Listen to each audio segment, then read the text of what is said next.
Hey there Wargamers, Justin from AMP Services here, and this week for our Tactical Tuesday video, we're going to be discussing the Tau Stealth Battlesuits. The Stealth Battlesuits are very similar to the Tau Crisis Suits in that they can fulfill a variety of roles.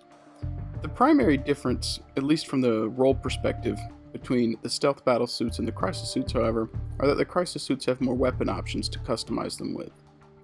The Stealth Battlesuits come with two weapon options: the Burst Cannon and the Fusion Blaster. The Burst Cannon is ideal for taking out light vehicles and primarily infantry. The Fusion Blaster, on the other hand, is great for taking out armored vehicles and very low armor value models such as Terminators because it's a Strength 8 AP1 weapon. When I build my Stealth Battlesuit teams, I generally have two Burst Cannons and one Fusion Blaster.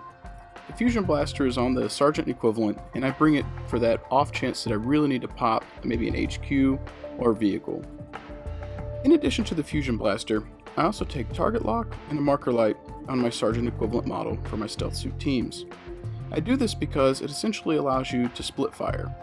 That is, the two Burst Cannons are able to fire at one target, while the Sergeant is able to fire at another. This is particularly useful when you need to put that Fusion Blaster into the side of a vehicle, or maybe you want to shoot your Marker Light at something that's going to help the rest of your army. While the Stealth Battlesuits may fulfill a similar role to the Crisis Battlesuits, how they survive is very different. Crisis Battlesuits rely on their 4 toughness value as well as a shield generator, whereas the Stealth Battlesuits rely on the Stealth and Shrouded special rules that their suits grant them. The Stealth special rule grants the model +1 to whatever their cover save is. If they're out in the open with no cover save, then they would have a 6. The Shrouded special rule gives +2 to the cover save. If they're out in the open and they have no cover save, then they would have a 5. Because the Stealth Battlesuits have both Stealth and Shrouded, out in the open they have a 4+ cover save. This is pretty awesome. The key selling point, however, is that if you utilize area terrain, ruins, or intervening models, you can capitalize on this effectively +3 cover save to whatever else you're getting. So essentially, if utilizing terrain and or intervening models, your Stealth Battlesuits are pretty much going to have a 2+ cover save no matter where they are. While the Stealth Battlesuits are an effective offensive unit, along with having great defensive capabilities, they are not without fault, however. There are two primary weaknesses for the Stealth Battlesuit unit. The first one, and like the rest of the Tau Codex, is being caught in an assault. Assaulting the Tau units is an effective way to shut down their shooting capabilities. After all, they can't fire when they're locked in an assault. This is one of the primary weaknesses with the Stealth Battlesuits because the ranges on their weapons are relatively short. To help combat this, however, you should be aware of your jetpack move ability on all your battlesuits and be conscious about using that during your assault phase to reposition your models to try and make it harder for your opponent to catch you in an assault.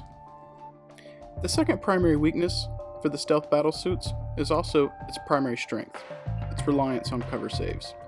If you're facing an opponent who has some type of unit that ignores cover, this is going to be target priority number 1. Not only is this bad for your stealth suits, it's probably good to take these out because they're going to also go after your Pathfinders and other juicy Tau targets. Thus far we've discussed the pros and cons for the Stealth Battlesuit unit. But what can you do to increase their effectiveness on the tabletop? Well, one of the upgrades I like to take on my Tau Stealth Battlesuits if I have the extra points is the counter-fire defense system. It does clock in at 5 points per model, which adds up unfortunately.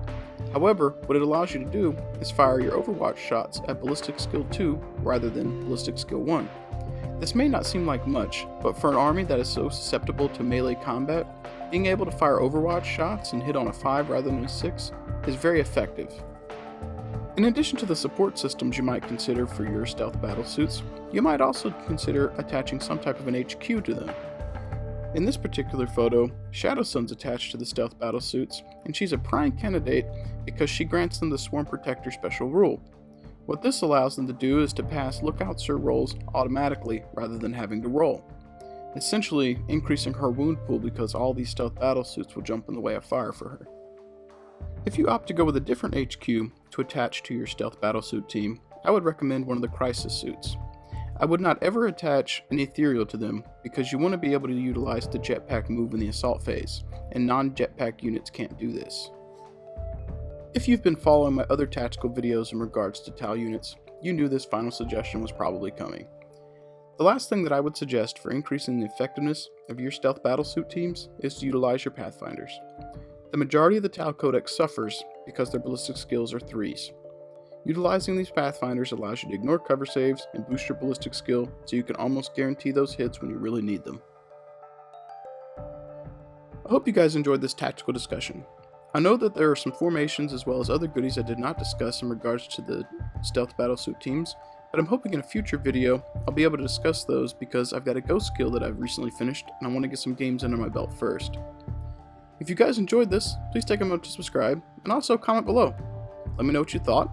Let me know if you've done some different things with your stealth suits I did not discuss. Additionally, if you haven't already, please also check us out on Facebook. Finally, all the Tau models you saw in this video, I painted myself, and I do make a living from painting models. So if you'd like to have me paint something awesome for you, please click quote request now. Thanks for watching, guys, and as always, happy wargaming.